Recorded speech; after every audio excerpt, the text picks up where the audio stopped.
So today on the Pollinator Podcast, we're going to talk about art and not only how it brings people together from all over the world, the high end of the art industry, but also how it serves the community and how two people came together to make all of this happen. I'm not a creative person. I'm going to put he's creative. I'm operations. I was very the traditional, you've got to get the job that's going to make money. And you can't what's considered the conventional. So how did you guys both have these art history, art design? I think it's like being left-handed. I'm left-handed and I didn't make a decision to be left-handed. I grew up in the military and I thought that was going to be my linear path, but I was always like, oh, I'm artistic. She grew up in the medical, her family was in the medical profession. And she's like, I'm so artistic. I think society at large doesn't really encourage or accept people going into the arts. This is a very, very common thing to hear. And we hear it. We even, tell students and tell parents, if you have a child that is artistically inclined, encourage that, right? Mm-hmm. Because society doesn't really understand the arts very well. They don't understand career paths in the arts. It's not how schools are taught, right? There's standardized tests. There's, certain subjects that are followed. So I think I did not have a linear path at all. It's been like this, right? And so I didn't know myself that I would be pursuing a career in the arts. It just kind of happened that way, right? I was always a very artistic child, encouraged by my dad a lot to pursue art, even though everyone in my family was in the medical field. I just was not, I tried pre-med. I'm like, he's like, it's not for you. I'm like, thank you. It's not for me. It is not for me at all. My story with the arts was just always being a really creative kid and always thinking like that. And then following, doing a studio art minor and then interior design and then, meeting Reed. I don't know. It just all kind of ended up working out, but I don't think I went into it with much intention. I was around a ton of really great artists when I was in college and it was intimidating to me. But one thing that I had that they didn't have was that I was a good writer, which is also in the creative field. So I decided that I could still work in the arts and art history became that venue for me. And so that transition into the galleries was actually, that was the catalyst for that, because I wasn't maybe as good at the art aspect as a lot of the other peers. And so I just needed to find something that I was going to be good at. And this ended up being, I'm a really good writer. He's a very good artist. I'm going to say that, as an expert in this. I will say very early on in our relationship, I went to his house, which then turned into my house, very early on also. And he showed me his sketchbook.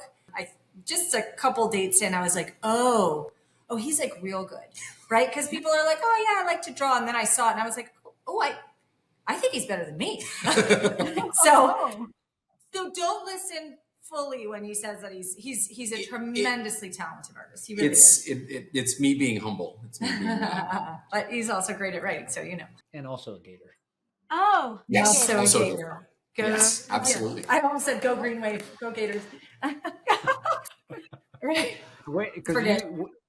Because y'all didn't meet in school. It was after in career path. Yeah, we met on Match.com. 2006. Okay, so early adopters. Yeah. Wow. Yes. I think that we were the only people on there. So by default, I don't know, let's go out, man. But literally, I had just been unceremoniously dumped. And I made a decision to not be a bitter person in Miami. I was like, I'm going to date around. I'm going to meet a great girl. It's going to be awesome. I'm going to set up all of these dates and it's going to be great. And I started talking online on Match.com to two girls. And both of them, oddly enough, equestrians. And equestrians in Miami, no less. And I went on one date. That whole Pasofino culture over there. Don't. Yeah. I mean, it was Arabs.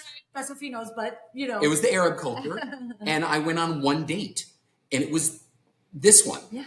And I was like, okay, well, I sent an email to the young lady, very nice young lady. I said, I got to see where this goes. And that was it. Yeah. That was almost 20 years ago. Yeah. So how deep were you both into your art careers? Because Reed, I know from our conversations before, like you had sold in galleries in Tampa, and that's why you're still a Lightning fan. And he had to throw that in there. Yeah, he did. I get made fun of like constantly for being a Lightning fan. I do. Like all of my, I get text messages constantly from the boys like,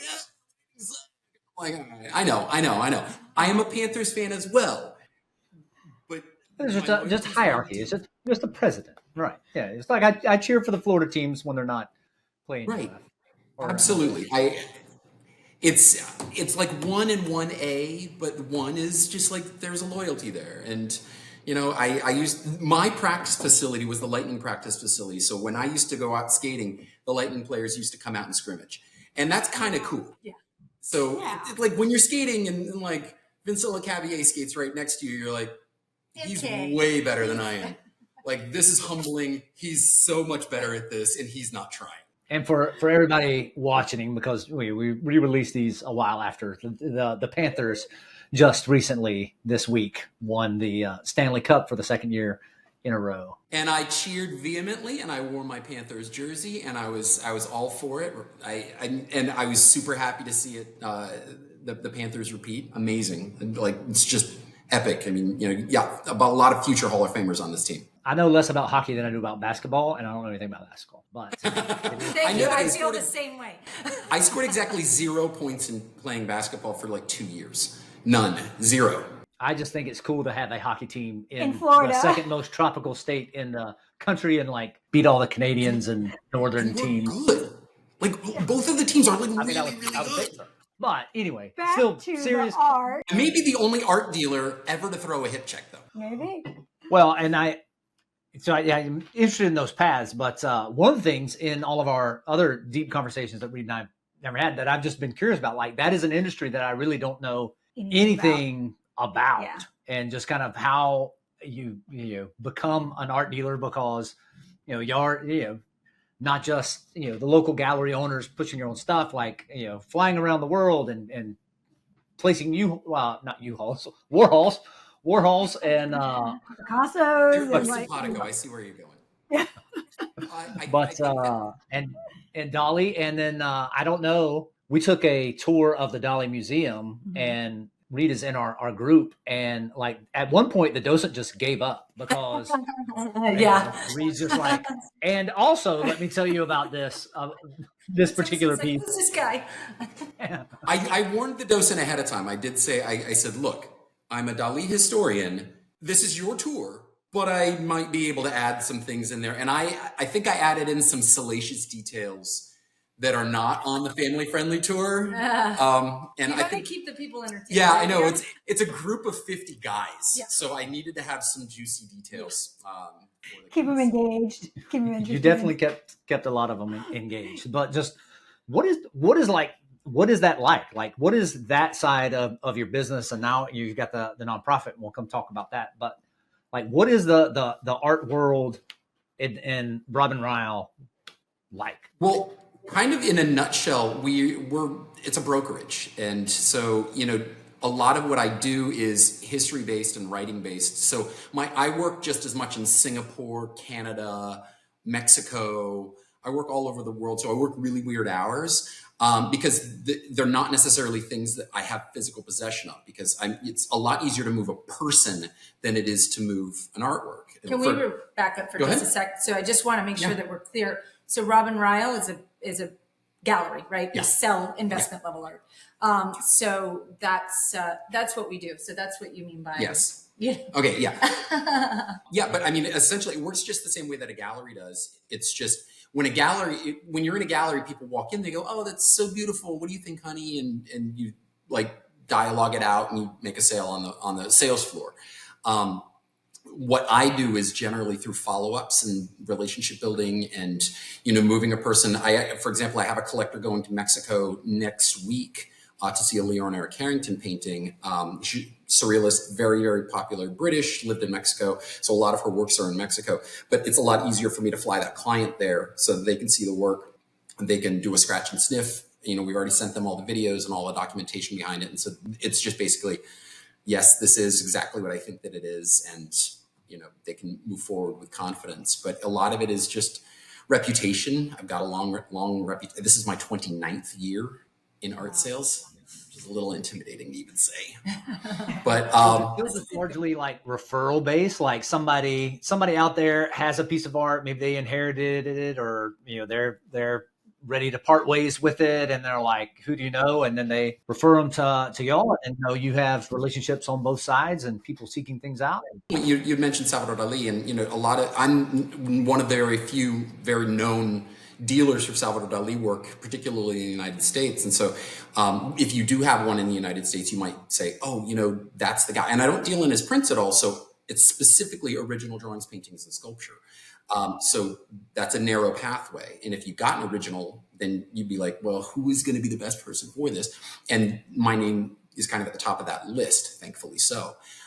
So for example, I actually had a client whose parents passed away, but they had purchased a 1946 Salvador Dali back in 1954.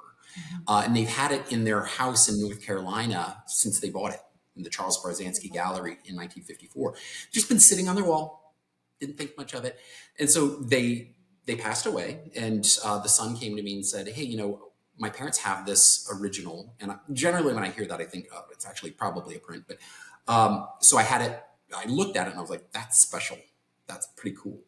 Had it authenticated by the Dali Archives in New York, and then again by Nicolas Descharnes in Paris.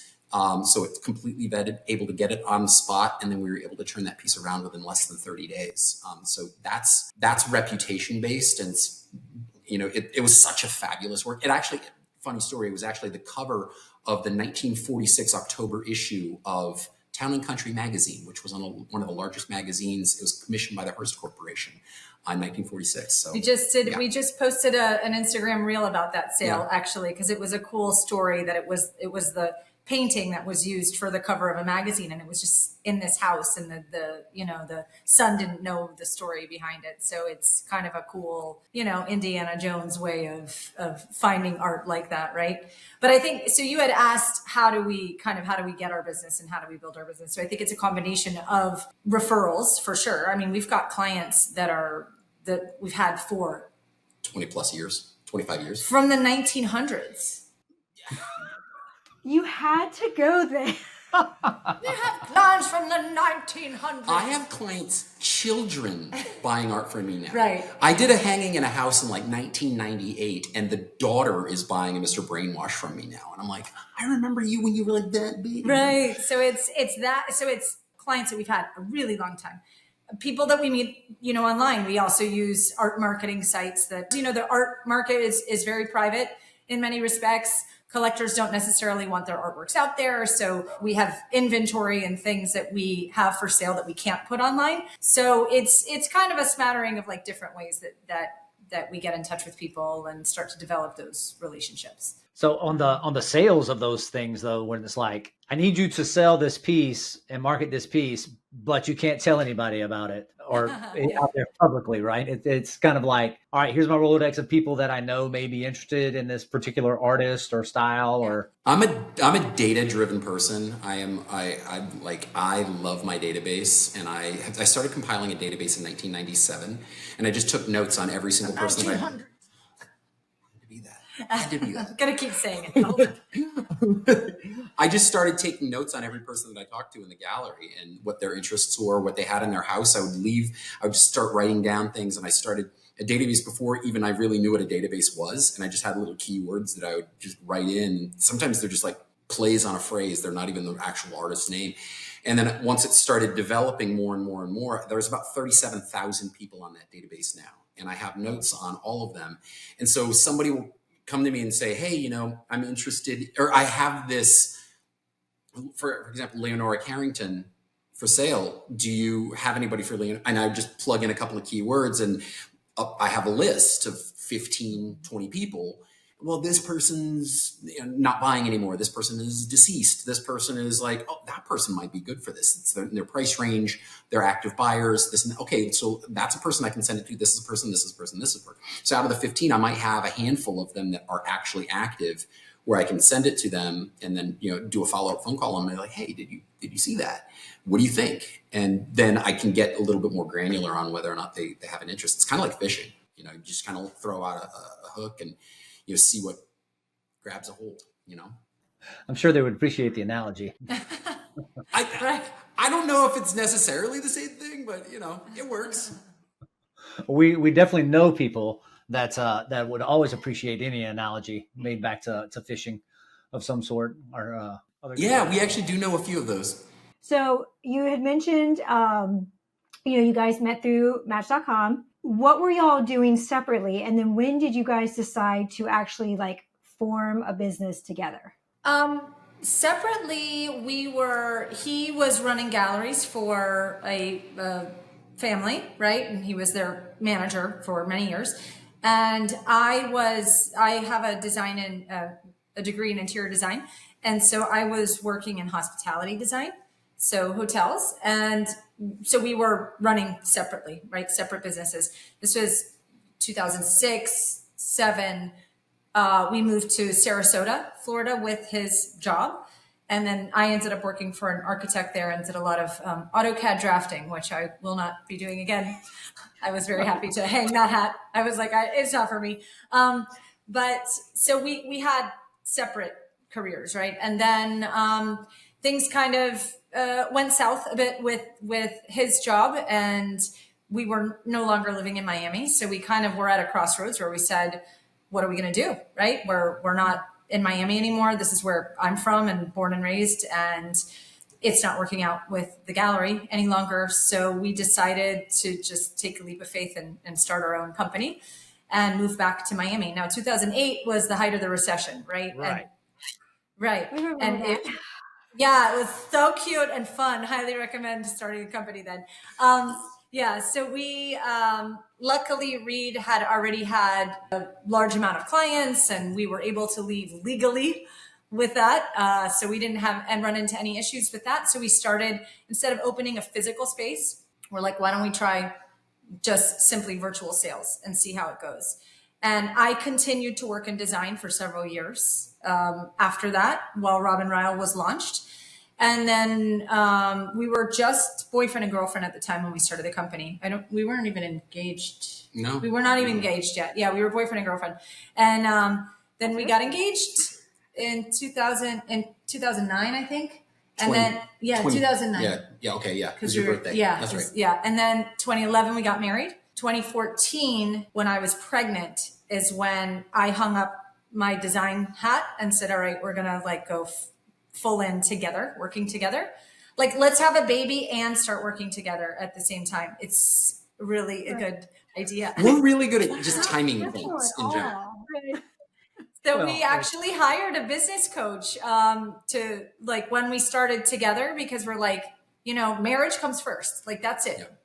Marriage is number one. And so that has to work. And that has to work for everything to work with the baby, with the business, with all of it. So we wanted to bring in a professional to kind of help guide us. So that's how that whole thing kind of evolved, right? It wasn't intentional. It just, I had said earlier, my career personally has been a random trajectory. His has been more consistent. He's been in art sales since he graduated college. Mm-hmm. I haven't been. So that's how the whole thing kind of morphed. And luckily we've kind of embraced change relatively well and prioritized our marriage still to this day. It comes first before everything. Even having a son, I was just thinking that. Me and him, we're number one. We have to be number one in order for everything else to kind of work out. So in order to give our son a stable base, she and I have to work. Yeah. So he's always going to be okay as long as we prioritize each other. And I know that a lot of parents they're like, oh, it's everything about the kids. We've taken kind of a different approach. I don't know if it's right or wrong. Our son gets a lion's share of our attention. We dote on him. We love him. We've only got the one child. So it's, it's not like that our time is split, but we have to come first. And so her happiness is my everything and my happiness is her everything. Mm-hmm. And so it's there's no one ever going to fight for you quite like your person. Yeah. That's actually such an important point, I think, about it, especially in being in business together. Like, I think if you have an outside business partner that's not your spouse, that's not your family, or like particularly your spouse, like we are on the same team. Right. What's best for him is what's best for me and vice versa. Yeah. And I don't think outside of a marriage, honestly, I don't think that is the case. Mm-hmm. Everybody always comes into a business with their own personal needs, agenda, whatever it is. But for us, it's the three of us. That's a beautiful thing, because you might not agree on how to get to a certain place, but you know that place is aligned. Right. If it is aligned, if you agree on that, right?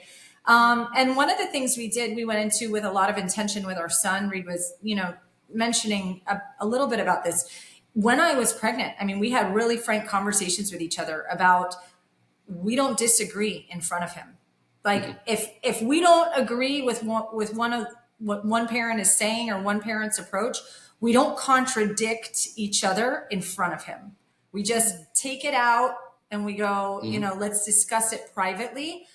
And he is very well aware, like, we are the team here. Yeah. And I mean, we might sound like we're really rough. That kid is doted on and loved and adored in all the ways. But you hear it all the time with kids, like, siding with one parent or this or that, but we will flat out tell them, like, mommy and daddy are on the same team here. So we agree or we'll take it outside and then figure out how we want to approach it. But it's, I think on some level, every kid tries to test what they try and poke. Like, if I say no, you can't have the cookie. Yeah. Then maybe, exactly. Like, if I say there's no cookie and he goes to her and says, yeah, sure, you can have a cookie.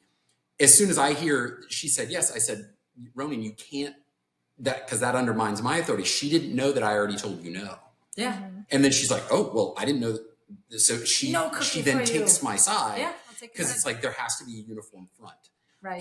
And, generally we give him the cookie. I mean, kid eats a ton of cookies because he's a kid, but he's got a fast metabolism. Yeah. Eat them while you can, kid.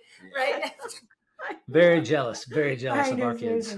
Yeah, that all slows down. So tell me about the name of the company. How did you guys, where? Hold on. Oh, sorry. Because I want to comment on that, because you kind of mentioned it, Reed, that it doesn't seem that it's that prevalent in society, but I think that's something that we also, had conversations about. And it's kind of weird to talk about, like, all right, who is who do you love the most in there? And it's like, okay, like, yeah, of course I love my kids that are right up here, but no, this is the most important relationship. And it was some awkward conversations early on, and kind of like thinking about that, and coming from our faith background, other things too, like, this is the foundation, like you said, that everything else gets built off of. And ultimately, we all know too many people that maybe they stayed together in a marriage for the kids, but it's kind of like, and we work with a lot of divorce attorneys.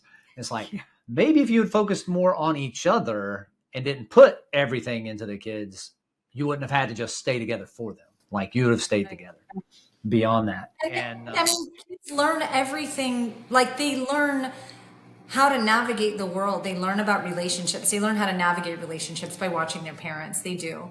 Right. And like, something that's really important in our house is, it's not that we don't disagree. I mean, of course we do. We disagree on things, but if we get into an argument or something like that, we really make certain to apologize. Both of us do this, and in front of him. Yep. We'll say, or to him. Even as, like, I lost my temper and that wasn't cool. And I'm really sorry that I did that. I'm going to work on that. And, and if we have something between us, we will make certain that we apologize to one another, say what we did wrong and why we think we did it wrong. Because that's also teaching our son on, first, it's okay to make mistakes. what do you do when you make one? You know, you own it, and then you work on ways to fix it. And that's just kind of teaching him moving forward how to navigate his own relationship. So I think the parent relationship and in between, you know, between one another is not just about the here and now for him. It's also about who he's going to be in the future, what he's going to learn, what he sees as healthy relationships. I mean, all of us are coming into, like, we're now in the day and age of like always talking about like childhood traumas or all the things, you know, we were like 80s kids, like there was none of that going on. We just like lived, right? We're just surviving. I don't know how we survived and how we didn't get arrested for it. I don't know how I was.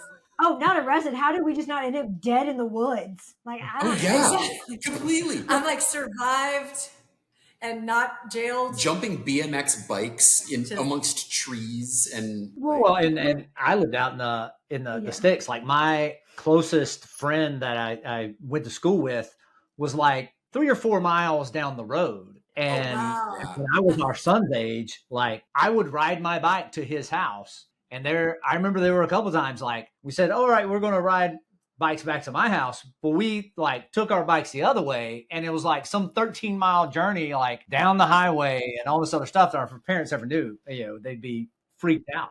But like, and now I think about, look at the look she's giving me right now. Like our son doing that here in Orlando. And it's just like the craziest thing ever. Yeah. Right. And well, and Reed, you had mentioned, you know, you were your family was in the military. Like I was an Army brat. Like we were stationed in Japan and in Germany. And was he. Landstuhl. Landstuhl, like right nearby. I've been to Landstuhl many times. Yeah. So, but we didn't live on base. We did not live on base. We lived off base in Brookmilbach. Our parent, my dad and my stepmom, my dad was a helicopter pilot. My stepmom at the time, when we were in Germany, worked for the commissary system. They would be up and gone before we even woke up. So like in the summers, we would wake up to an empty house. Myself and my stepsister, who was only like a year and a half older than me, we would be home all day. We would get on our bikes and we would go to Vogelweh and we would go to Rammstein and we would just be all over the place. And nobody had any idea where we were. And they never asked. You were home when they came home. Like in a foreign country. It's a good time, right? We lived in a little village called Weselberg, and there's this tiny little hamlet, and we would ride our bikes over to the Sportsplatz that was down this big steep hill, and then unfortunately we'd have to like try and trudge our way back up the hill to get back up, and it was just a mess. Yeah, but it's like I can imagine like my kids, like they don't have iPhones or iWatches, but they have like basic watches where like they can call us, basic testing, and then there's location. Yeah. And like I have safe zones. So like if they leave one of those zones, I get a notification. Right. Yeah, that's true. Like just one step away from chipping your dog. Stop. or putting the collar, the shot collar on them, which I mean also could work. Yeah. They have them for cows now where you can set up virtual fences and it just like vibrates and rings a little tone if the cow gets out of the virtual fence. Warning sign. It's kind of cute. So it's just a very different. And I mean, something you said in terms of like the timing and starting the business and everything. I was a teacher and she was a dietitian and had just finished her master's. We've kind of like gone back and forth yep. With who was the one doing the full-time work. Yep. And so I decided to leave teaching and to go into kind of consulting coaching area. But what a lot of people didn't realize is we had actually been trying to have a kid for like 3 years. Yeah. And it wasn't happening. Yeah. And so finally I had the opportunity to do this. And I'm like, all right, am I going to have another opportunity? Is one of those big forks in the road? Yeah, I'm going to do it. And I ended up leaving in the middle of the school year. And so like January 2nd, I remember I was like completely severed from the school system. February, we got pregnant. And it's like, very exciting, like brand new business. And it was wild. Yeah. It's wild. I know. You're like, this is when it happens. And on top of that, we were those smart young people who bought in 2000. We bought our house. We bought our house in 2008. 7. But The yeah, late it was seven. only about 6 months before we realized I think we made a mistake. Yeah, I think this was not a good thing. Live and learn. It's a lot of stress. It's a lot of pressure, and I think so. It was a business that you joined or you were starting. So I actually bought a franchise in the beginning because I was kind of like, oh, let me go with something that's a little bit more formed and there's going to be more structures and everything, because I studied education and molecular biology in college and had been a teacher for like 6.5 years. So, other than growing up on the farm and what business education I got from just being in the small family business, there wasn't a lot. And so I'm like, all right, franchise will give me better structure. Yeah, for sure. It's established. They say it's kind of like a business in the box, but I got more like the box, and there wasn't a whole, there was a lot of stuff to assemble, a lot of assembly required. And so like I joined BNI and started doing all the stuff, and eventually it's like, oh, I have my own business, and it's not really the model of the franchise. Yeah. And as people tell me, it's like what is even the name of this franchise? It used to it was called Sales Partners, and they're like, I don't know what that is. I know you, right? I know who Will Dukes is, and so it was all based off that. And so then just a few days, the beginning of January will be Shannon's July. Excuse me, yeah. 3 years that Shannon left her job and came to work with us. Yep. A year into that, she's like, why are we still called Sales Partners? And like the franchise itself had dissolved, but I still had like all this branding and everything else. I'm like, do I need to change it? Is it beneficial? Can I still hold on to the name? And so I just never changed it. And then when she came in, she's like, no, we need to do something different. And so that was our big project last year, going through the rebranding. Bravo. So congratulations. Absolutely. Because it's really scary to start something. I mean, even if, a franchise, like you said, it was a box. So you did have to build it, basically the whole thing. But it's really scary to start something new. Mm-hmm. It's really scary to have a baby. Like anytime you're going about your business and you think everything's just going a certain way, and then, a pebble comes in the road, or you have a new concept and you're like, we're going to do this. Like it's hard to do that because you are relying on your inherent faith that it's going to work and the hustle factor. And, maybe you've already got some good things in the works before it even launches, but you don't know, right? And you don't know how it's going to go. And I think that fear stops so many people from doing anything. And that's one of the things we've learned about being entrepreneurs. Like it changes you. I did not grow up, and neither did he, in an entrepreneurial home. Neither of us did. He's military, and it was moving every couple years, and it was, a structured, this is the way it is. And then in my family, like, Reed said, everybody was in the medical, industry, and they worked for someone else. My dad worked at the same hospital. He was a pathologist. He worked at the same hospital for 32 years. That was his first job as a doctor. He stayed there and he retired from there. Yeah. My sister has worked at that same hospital her entire career. Like, so everybody was like, they went to school, they did this, they got the job, and they stayed in the job. Yeah. And like, that is not at all what we did. And so, but it really changes. You have to hustle. You have to be in a nonstop hustle mode when you're an entrepreneur. And we realize now that we think differently. It's actually changed our brains, like the way we do things. Like we always think that we can develop a concept and run with it. Like you come up with an idea and then you figure out how you're going to implement it and then you do it. And I mean, it's funny because even like I sit on boards of organizations and all this, and we don't have to ask permission from anybody to do anything. Like we're like, we got this idea, we're going to do this, and this is how we're doing it. But when you sit on a board, or when you're part of an organization where there's a lot of, cooks in the kitchen, or you got a lot of opinions, we're not used to like dealing with anybody else's opinions really. So, it's like a lot of feet dragging, like things take a long time, but you don't have that luxury when you're an entrepreneur. You like, if you have an idea and it's salient, you're going to do it, then you need to act on it and make it happen. Right. So, but it's literally a chip in your brain that you have to switch. And we didn't know that it existed. Right. Now we can look in retrospect and we're like, oh, that's when everything changed for us. And it's literally when that chip just becomes activated. Like now we see everything as an entrepreneurial enterprise. Right. Everything can be business. We've always pitched our parents on, you should be doing X, X, and X. Like, this should be a business for you. Why We're are you? pushers. We are people. totally. We We're do it to entrepreneurial everybody. pushers. And we don't listen to them when they're like, "Oh, I can't do that." We're like, "Yes, you can." Like, You can do it. we're such We are business pushers. You should have an Etsy store, Right? Yeah, it's true. It's true. Yeah, no, we do that. it was a hard, like the same thing. Like I got the education and I got the job, and then I went from working in the hospital to doing medical sales for 7 years. And it was like, just going from like bedside to like sales for me was terrifying. Cause I was like, I'm not a salesperson, but then I did really well in that space because it was all about building relationships and everything. And I was doing very well, like President's Award winner, #1 in the nation. during COVID. The company was changing, like the values and their priorities and stuff. And so I just really wasn't, like, the money wasn't worth all that anymore. Right.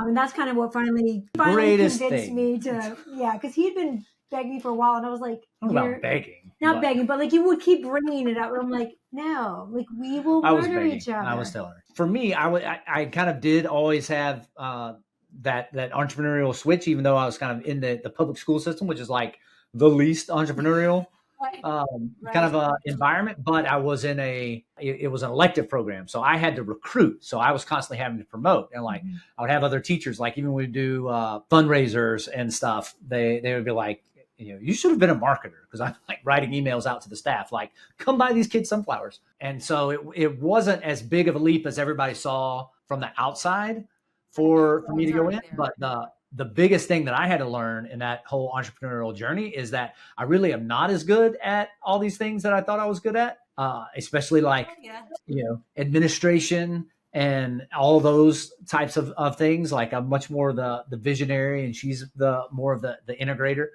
And I didn't always know how to communicate it, but I knew that she would be the perfect complement, not only to me as a person, but in the business as well, and allow it to grow. But like 6 months in, she's like, I don't know what I'm doing. And then I remember walking past, and she had gotten kind of frustrated with our son because he had procrastinated on a school project. And it was, I have no idea what that feels like. I've never heard of that before. And so she's like, all right, for the next one, she like pulled it up, and she's just like, all right, look, this is due in 4 weeks, and it's got these parts, and we're going to break it down, and you're going to have this done by this day and this day and this day. And I'm just like, I remember I was like, I think I was getting ice or something, and it like fell on the floor because I was paying so much attention to that I forgot to take my hand off the ice button. And I'm just like, what you're doing there, do that. Come do that with me. Help me to do that. And then teach me your ways. Yeah. So she came in July, and then like August we had I think a record month, and it was all up from there. And so I love that.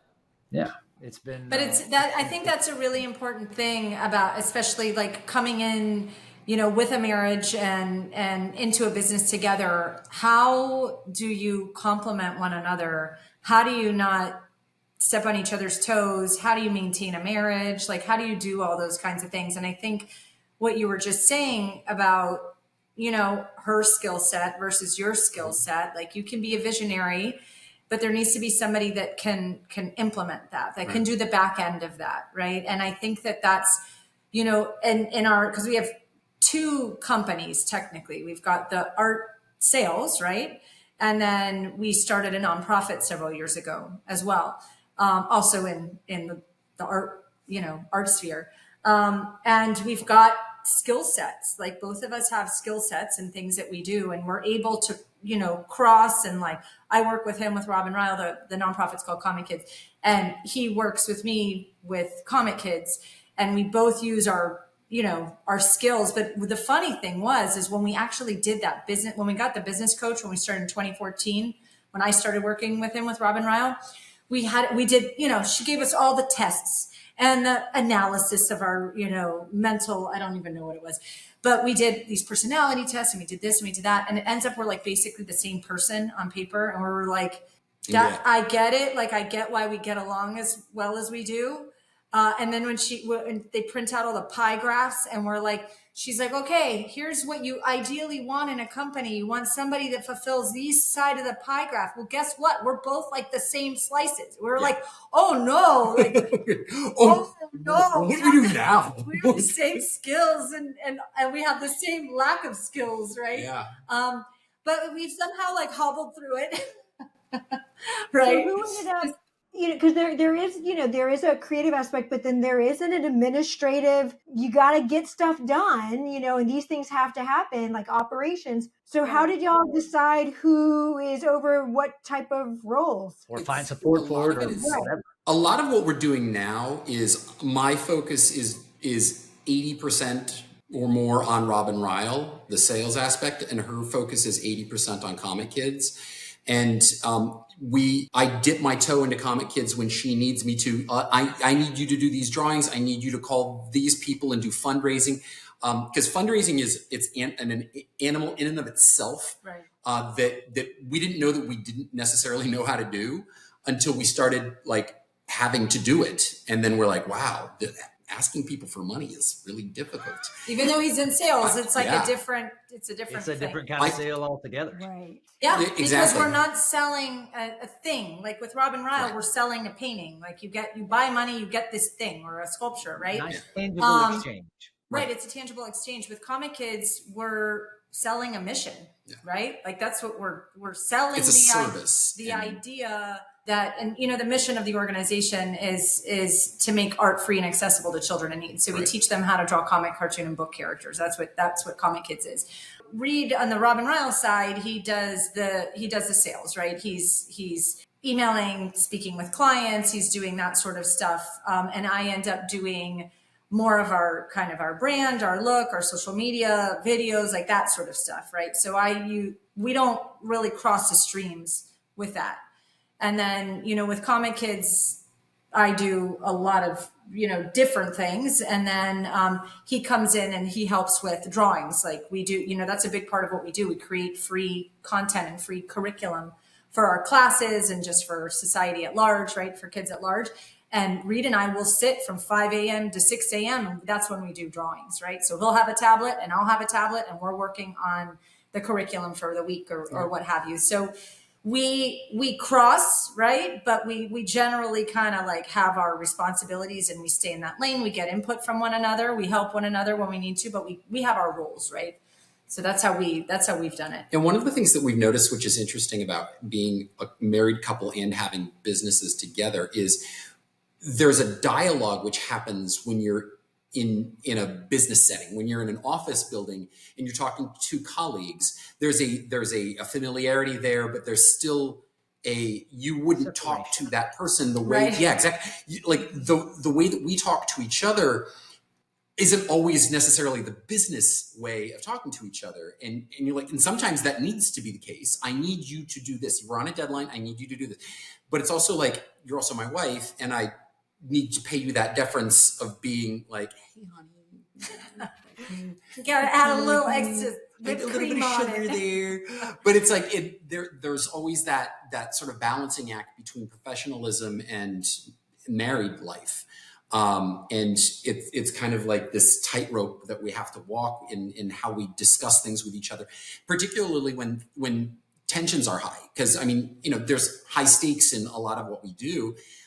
These paintings or sculptures that we're dealing with are extremely expensive. There's a lot of logistical possibilities. There's a lot of security protocols that we need to go through. And as much as I'm risk averse, this one right here, she's like checking off everything. Did you ask about this? Did you ask about this? Did you ask about this? I literally called myself the FBI this morning. Yeah, we were on it. We have we talk business all the time, right? And so I'm like, we're working on a deal right now. And I was like, we're working on, added some additional things to our contract and this and that and this. And I told him, I'm like, I need to see this, and this. And I'm the FBI, right? Like I research all this stuff and look at the back end of it. Check right? everything. It's just all of these different protocols that we got to go through. Well, it's absolutely necessary, but it's also beneficial. And there are certain perks to working with your spouse. But it's difficult though, because sometimes you also can't turn it off. Like if we're hanging out, like at 5 o'clock in the morning, we're doing our drawings for Comic Kids. And then at 6 o'clock in the evening, are we still talking about business?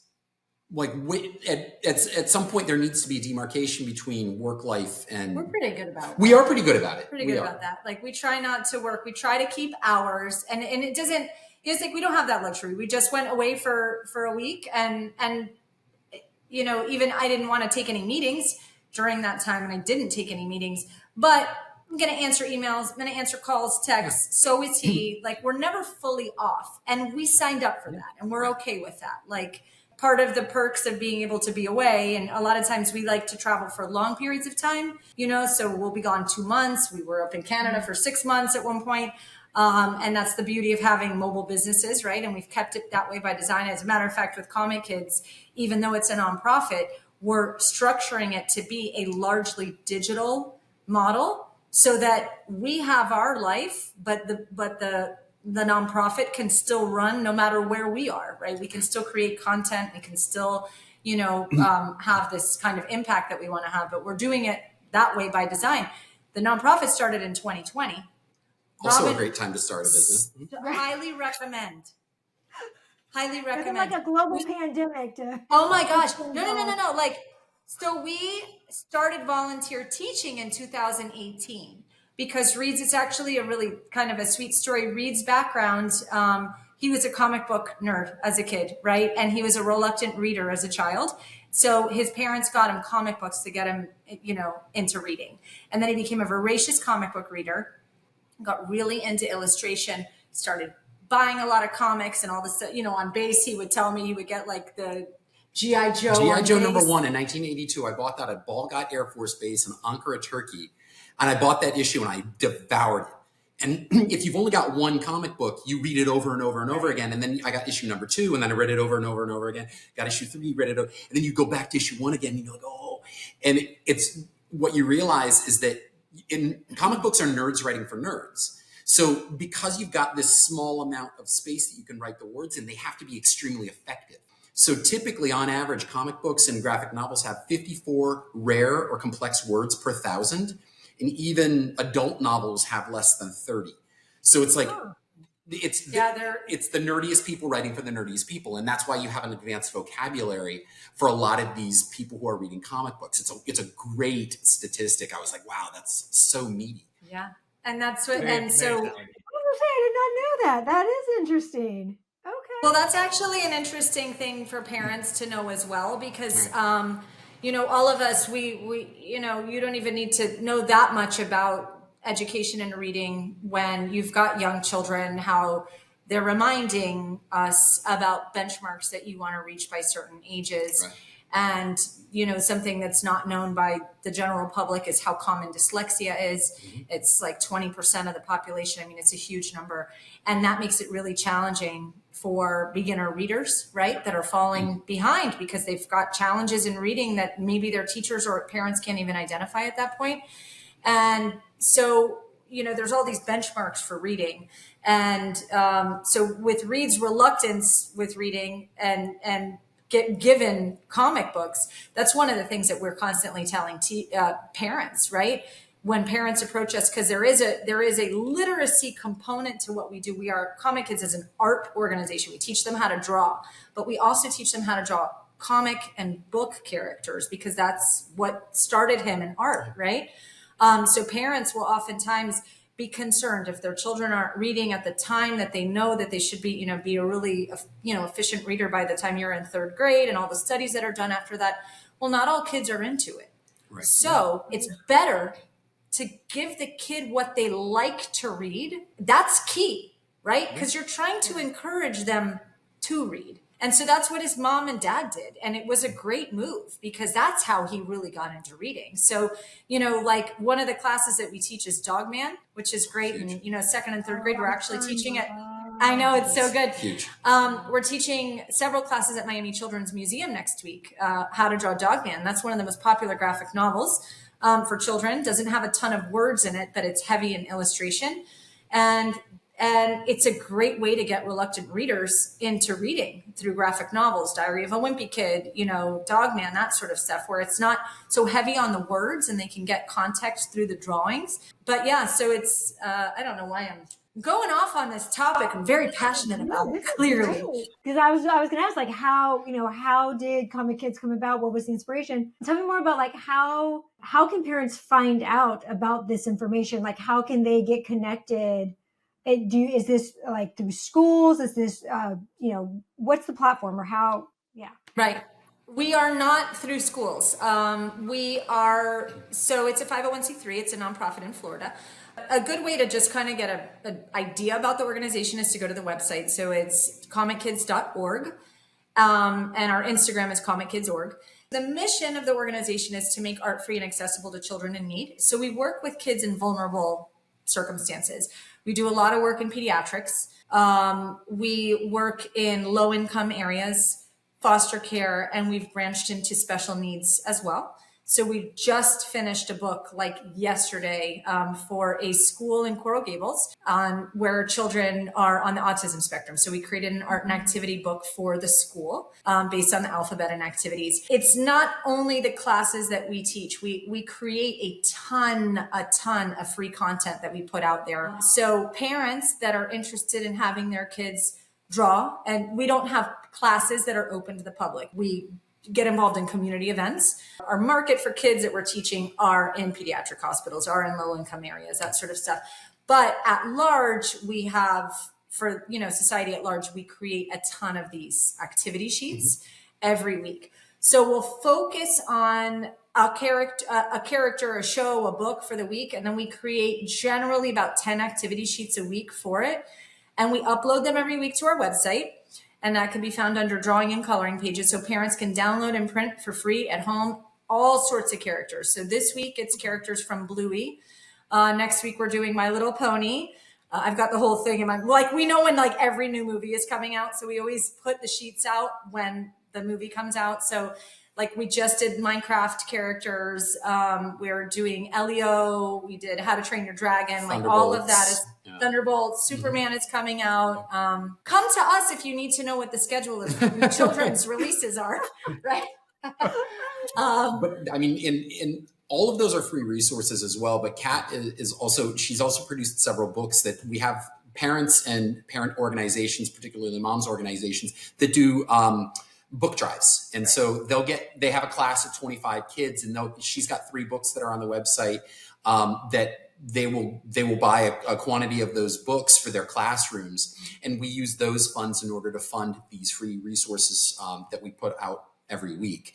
So each of these things has sort of a reciprocal side to it. So every time that something is donated, there ends up being something free to kids on the back end. Anytime that people are funding classes for a paid class, those funds are going into building out the video programming that we're doing with Ryan Seacrest Studios at their hospitals throughout the United States. We've been teaching, she mentioned pediatric hospitals. We've been teaching at Nicholas Children's Hospital here in Miami for several years now. And one of the problems that we ended up talking to them about was sometimes we would have 50 kids in our class and sometimes only 2. And how do we get that? And the doctors literally told us, the administrators told us, they said, some kids are too sick to come out of their rooms. So how do we get the classes to them? And so working with Ryan Seacrest Studios at Children's Healthcare of Atlanta, we figured out a way of getting our classes sort of from here in Miami broadcast to CHOA, to Children's Healthcare Studios, the Ryan Seacrest Studios in CHOA, and then broadcast to each of their campuses. And now Nicholas Children's will be the 15th recipient of a Ryan Seacrest studio in this coming calendar year. So there will be 15 hospitals within that chain. So whenever anybody donates funds to Comic Kids, it's in order for us to build the infrastructure for those classes that are going to end up being given for free in those children's hospitals through the Ryan Seacrest chain. So it's there's reciprocity. Every dollar that comes in goes back out to help kids in need. So we've got, there's just multiple areas where even if a child can't necessarily take our class, they can get the books because they're all available on Amazon. So they're actually print on demand. I'm pretty sure I bought one of those books and our daughter went through Cute Animals, I think. Yeah, you did. Exactly. You sent us photographs of that. And because she basically did all of them in I don't know, 2 days. But right. And that's a lot, because that was 106 animals. I know the book that she got. We're creating a new book right now. Actually, you know what? My tablet is here. I can give you a little bit of a sneak peek. We are creating a video series now. That's another way that we're making us, Comic Kids more digital. So Reed was mentioning Ryan Seacrest Studios. Ryan Seacrest, the entertainer, has a foundation that he started in 2014, and they create studio spaces in pediatric hospitals. They build them downstairs in the lobby. They're full of video cameras. They bring in A-list celebrities, famous athletes, all sorts of things that come in the hospital. The kids get to meet them. And if the kids can't leave, the cameras film everything and broadcast to the hospital rooms. But also, because there's 14 Seacrest studios nationally, all of the hospitals can get access to whatever's happening. And so in pediatrics, what a lot of people just simply don't realize, and we've just worked in pediatrics as long as we have, is there's so much downtime when kids are in. We're not talking about, like, our students that are coming in are not the ones that have stitches and a broken arm, right? Those kids are in the hospital and out. We're talking about patients that are there for stretches of time. Like, I always tell him, I don't like to see the same patient twice, because that I know that this child has been in the hospital now for a long period of time. Our last class that we taught, I had just taught the student before. And so, it's tough to see that, because it's a full family experience. The parents are there, the grandparents are there, the siblings are there when it's long-term treatment. But what the general public doesn't see is the amount of downtime that these kids have, right? So they're in treatment for a certain amount of time, but they're children and they need to be entertained and they need to be engaged. So what we do is we go in and we teach them how to draw characters. So like anytime the new movie will come out, we have a wonderful partnership with Scholastic Books as well. They donate books to our classes. So if we draw one of their characters, we can also give the books or swag or coloring books for that character to the patients, which is super cool. But we're creating a video series now for Ryan Seacrest Studios and the public at large. So we're going to be creating videos that are 5-minute long drawing tutorials in both English and Spanish. So we're working with University of Miami Spanish Broadcasting, and they're helping us produce the videos. Those will be ready to go by the time the new Seacrest studio opens in Nicholas Children's Hospital this coming winter. So that's another thing. We have a YouTube channel. So we really want to just make the program as accessible as possible, between sheets, between books, videos, like get it all out there. And so we already have an international presence. We can see who's on our website. A lot of Turkish people are into Comic Kids. I don't know why. They love it. Turkish people love Comic Kids. We get a lot of traffic on the site from Turkey. It's really funny. Çok teşekkür ederim. Thank you. While you pull that up, thank you very much in Turkish, guys. Yeah, I mean, come on. Like, everybody knows that. But you mentioned the partnership with Scholastic. That was just one of these other questions I already had. Like, is that a big process that you have to go through with all these other studios or the owners of these copyrights to characters and stuff to like? It's actually funny. Scholastic was actually kind of they came to us actually. Do you want to tell like the? I totally want to tell the story. I have to tell the story. So we, Comic Kids started in 2020, and then in 2023, I get this random message on our Instagram, and she's like, "Hey, I'm one of the producers of the Kelly Clarkson show, and we're interested in talking to you about Comic Kids." And I was like, "Okay, producer from the Kelly Clarkson show." So I tell him, I go, "The producer from the Kelly Clarkson show, messaged us through Comic Kids." And he goes, "That's weird, because I got an email through Robin Rile from the producer of the Kelly Clarkson show," which he disregarded because it sounds so crazy, right? And I was like, well, that's weird, because Robin Rile and Comic Kids are like not connected. Like, you have to do digging. We don't cross the streams with the companies. So he's like, that's weird. And then he goes, "I'm going to research her a little," because that's what he does. He's a research hound, and ends up, yes, she is a producer of the Kelly Clarkson show. So I write her back, and she goes, "We want to talk to you a little bit about Comic Kids. Kelly Clarkson does a show called Rad Humans. And what we do is we find little mom and pop organizations that are doing like good things in their communities. And so we wanted to, talk to you guys about Comic Kids. Let's find out more about it. Then we want you to send us a video of you guys talking about it. It's got to be 3 minutes long, etc. And we're like, oh, cool. You know, when do you need the video? And they're like, tomorrow. And we're like, okay, cool. And this was when I was still partaking in wine. Yes, I remember we had a lot of wine that night. And we're like, we better figure out what we're going to say in our 3-minute video to the Kelly Clarkson show. And so we just kind of hammered it out, you know, figured out what we were going to say, sent them the video. And they were like, yeah, you guys are going to be on the show in like 2 months. And that's how we met Scholastic. So we ended up being on the Kelly Clarkson show. She's lovely, by the way. She's so, absolutely fantastic. She looks like a lovely bird. Like, oh, she's a love. She's exactly what you think she is. Yeah. Yeah. They told us backstage, she swears a lot. And we're like, oh, we'll get along just fine. We'll be just fine. So it was a absolutely surreal experience. Yes, like I don't think I've ever been so scared in my life as I was when those doors open and we had to walk out on that stage. I turned to that same producer that had emailed me and I go, I'm going to like forget everything I have to say. I was like, I know my brain is just going to be like, I don't speak English anymore. Like it's going to be bad. And she goes, Kat, just keep it short. Get out there and keep it short. And I was like, okay, can't keep anything short. We are not famous for our brevity.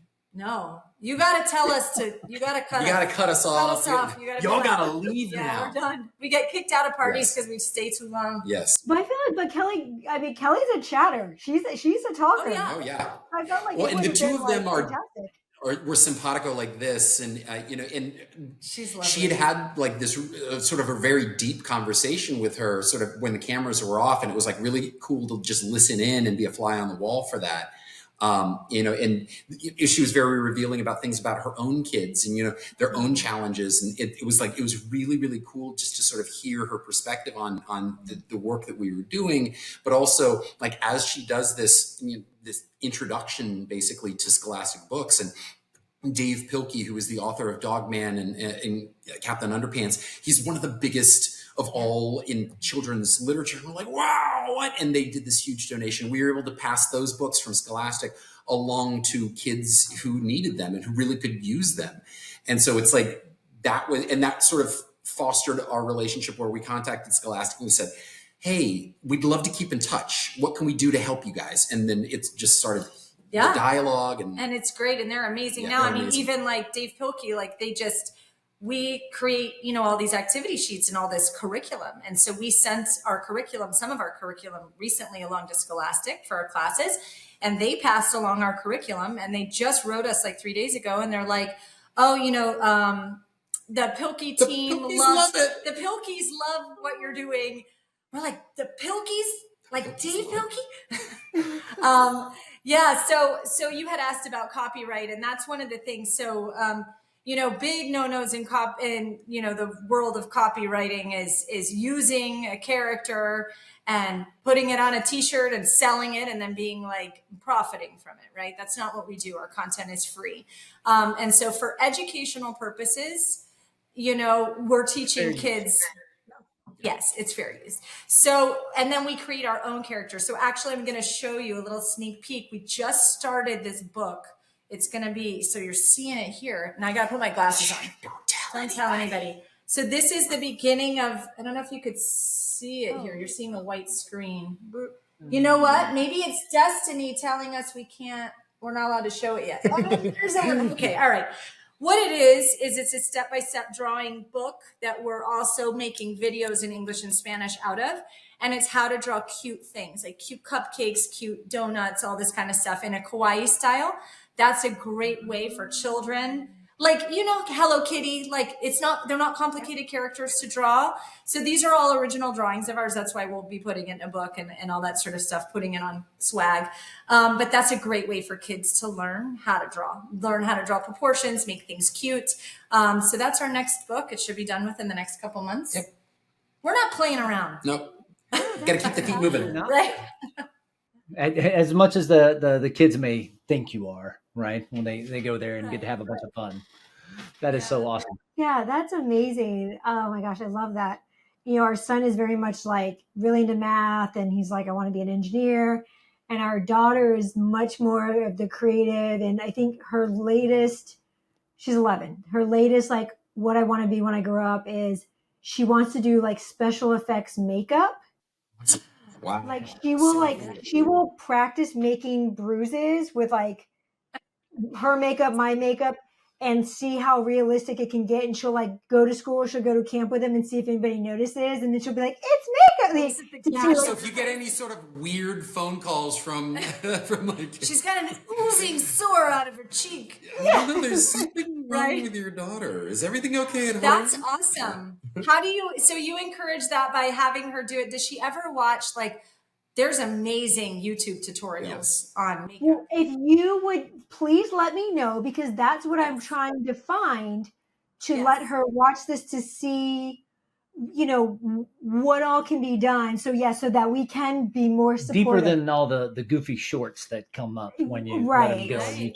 Yes. So there's so many levels to it as well, because you can do cosplay. I mean, because a lot of the characters, like even if you do like Guardians of the Galaxy, Gamora is like a humongous character, and there's cosplay involved because you can do the green paint or the blue paint from the. That's a good idea, actually. Like encouraging, she's into that, and she's into, you know, theatrical makeup and all that sort of stuff, like looking into the cons, like Comic Con sort of stuff. I'm sure, you know, in Orlando, like all that sort of stuff. Like she's really, we're majorly into costumes and all that sort of stuff. Strangely so. We've seen your we didn't even touch the world famous Halloween costumes of the Horths. Yes, costumes are real big in our house. So my mother got my 11-year-old daughter into NCIS. Right. So we left her with. I left her with my mother-in-law for like a weekend, and then I come back, and now whenever she's like binging on Netflix, it's freaking NCIS. It's like CSI Miami or whatever. Yeah. And I'm like, so she wants to. She's like, Mom, see how that it looks like he's like got this bloody gashing wound. That's what I want to do. And I'm like, okay. I am so down with everything you're saying. I love it. I mean, go there. Now I'm like, okay, don't worry. We're going to. Yeah, shoot me an email afterwards with all the different places I can look to kind of show, because she's so into that. Like, she's like, look, it looks like you got this bullet hole, but it's really just like. Like latex and this. Cool. That's awesome. And like encouraging that sort of. She might even like, you know, that's on the human body, but like there's a ton of great videos on building dioramas and that sort of stuff where they're very elevated. They're not like the dioramas we did when we were kids, right? Where it's using all these different materials, like really tactile things, resins, things like that she can learn how to manipulate and to create stuff like that. I mean, that's really cool. So interesting. There's resources out there. Definitely look into, if she's into that, like look into going to Comic-Con. Yeah, in Orlando, it's a couple of years ago, one of our OG students from Big Brothers Big Sisters asked, she lived with her, I think her grandmother or aunt, and she asked us to take her to this Comic-Con at Miami Beach Convention Center because no one in her family would go. And we had the best time with her, and she was able to dress up and she was able to be herself. And, you know, and find her people too. That's another thing. That's it. You know, it's like your kids are, you know, all of our kids are like totally different, and they're their own person, and like they're in the same environment in your house, right? But you have two totally different kids, and so you want to encourage them in whatever it is their pursuits are, and whatever their interests are, and natural talents are, and you know, how do you not put them in a box, right? And you kind of let them, and so finding their people is another thing. Huge. Right? Like our son is great at musical theater. Yeah. And he is not interested in sports. And that's something that like we're programmed as a society, like boys do sports, right? And it's like, he is not interested. He doesn't want to do it. He never, you know, has been interested. But, you know, musical theater, like, and he did musical theater as well. Like that is where he is, what he's passionate about. That's what his team that he's on, right? Like it's not a sports team, but it's a theater team. And so it's like, you want to give them the wings and just stand behind them. And like, what are you into? Like, I'm going to get into that too.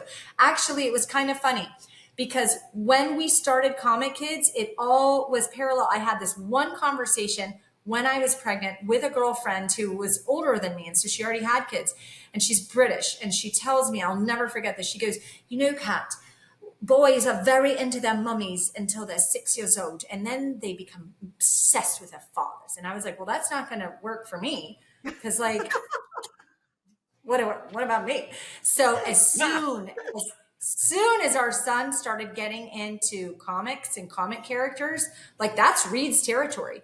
And he was only like 3 or 4. And I was like, this is where it starts. Like, this is where I'm going to like lose it. So I was like, I'm going to learn about comics too. And then Comic Kids like started at that same time. So I, clearly need attention. so much so that I'll just start a nonprofit. She needs her boys to dote on her is what she needs. As do all. That's why we gonna split some duties like that. But I let Shannon take Eli to his robotics club, and so I kind of just show up for the meets and then like help, like, hey, can they use this tool or something like that? I'll be there to support. But I take scouts. And she takes robotics and karate. And both kids have been in karate since they were like 3 or 4. Like they've been in karate for 7 years. So that's awesome. That's amazing. Yeah. I'd like to be running into that too. Yeah. Well, our daughter Lily, so even though she's only 11 and she's going to be going to 6th grade next year, she already like maxed out so far in the kids class of karate and reached like the highest levels and was basically teaching those classes. Now they've let her go into the adult classes, but now she's sparring against full-grown adults, and she's like 11. Which I'm sure is a parent. You're like, okay, everything's fine. I'm always cool with it, but she comes home sometimes and she's like, I mean, I had to like sit on my hands last night because she was sparring with a full-grown man, and she took a hit, and she had to take a moment because it hurts. It doesn't feel good getting punched. She recovered. She got back in there and she did it. And there was a dad whose kid had been there for the very first time. And he was like, is she okay? Do you need it? I was like, nope, she's fine. And everything's fine. And I don't need to. Everything's great. Shannon, what you need to do is you need to bring her back the next day with one of her fake bruises. and she's not okay. She's actually going tonight. She's even open her eye. There you go. This idea, do it. Make him feel bad. No, I mean, but it's teaching her like confidence and it's been great. One thing that we ask every married couple on that we have on the podcast is like, what advice would you give to a married couple who is thinking about this entrepreneurial journey together? One of the things that I would say, just first and foremost, you might have maybe a slightly different answer than I do, but definitely hire a coach and find out what your strengths and weaknesses are so that you can slot yourself in to where you're best. And then if you are going to be hiring additional people, slot them into things that you might be lacking in between the two of you. So just lean on your strengths always. And then where you're deficient, make certain you slot the right people into that. And also I would add to that, and not to step on you at all, but talk to each other with respect. Oh yeah. Always. Remember that you're married first and that your marriage has to come through. That's what I was going to say. Okay. I got to think of something else now. No, but for us, and we talked about that earlier, like our marriage is number one. Yeah. It always has been. And I think when you go into business together, you cross those streams. Like it gets real murky, right? It's like you're business partners, but you're also like life partners. And, for us, it's got to work with the marriage. And so I think everybody needs to determine what that looks like. So I'm completely on board with what he said, right? It's finding your strengths. Don't step on each other's toes. Like when you're married, you know more about this person and they know more about you than anybody in the world, right? And with regards to respect, like you've got to be really careful with that, right? To never cross that boundary or never say that thing that's going to be hurtful to this person that is, that knows all your stuff and that all the stuff, right? So we really keep that right in the beginning. Like we don't go there with each other ever on all that sort of stuff. So I don't think that it's for all couples to go into business together. I don't. But I think that if you can balance it and you can, have your own lane that you kind of stay in, and marriage comes first and respect comes first. I think that, those are fundamental for us. Those are fundamental in how we do it. Well, I think you just hit on something that's so we've had a lot of conversations about too. Yeah. And, Reed kind of touched on it earlier as well. Like when you bring on somebody, or maybe it was Kat talking about another partner that would be outside, like not a married, like it's much easier to have these kind of boundaries and separations around certain things. And you're going to get to know that person, probably a lot more than other people. But, when you are in business with your spouse, like they don't just know you and your performance here and something, like they know all this stuff about you. And the longer you've been together and they know about, who you were, and there can be like other things and even some of those presuppositions about how you're going to react in this situation, which it's like the old cliche about like waffles and spaghetti. And had to remind Shan the other day, it's like, remember, I'm much more compartmentalized. So yes, I may not be as good in this area, but when it comes to this, you can trust me much better. Like, no, you're very justified in not trusting me to pick up both Don't trust me with this floor, right? But when it comes to this area, like I'm on it. So like, please and refer so back. understanding, like all of us are coming with strengths and weaknesses. All of us are coming with natural gifts and things that are not great about what we do. And so it's really, I think, in life, and I happen to be married to the most positive person on the planet, which is amazing. And then our son is a mini version of that, which is the coolest thing because I get to be, like surrounded by all of that. But it's really focusing on your strengths and like what you're good at. Like all of us are coming to the table with certain things, and we cannot be expected to be good at all the things, right? So it's like finding where you shine. If you're great with clients, if you're great talking to people, but then no, you can't do the back end stuff. Like you're forgetful or you're not going to do that, but you could charm the pants off any client or do anything like that. Then like shine, lean in, right? Lean into that thing that you're great at. And then, the partner needs to also pick up the slack in ways that you're not, right? So, I think that's really, really important is to just kind of like run with your good stuff, right? Figure out the other stuff on the other end. I love it. Right? That's been great. Well, thank you guys so much. This has been so much fun. We've gone a little bit over. I know we did. I was like, oh, but you can't shut us up. I told you we get kicked out of parties. Well, this was fantastically fun. It was super interesting. Awesome. Thank you guys so much.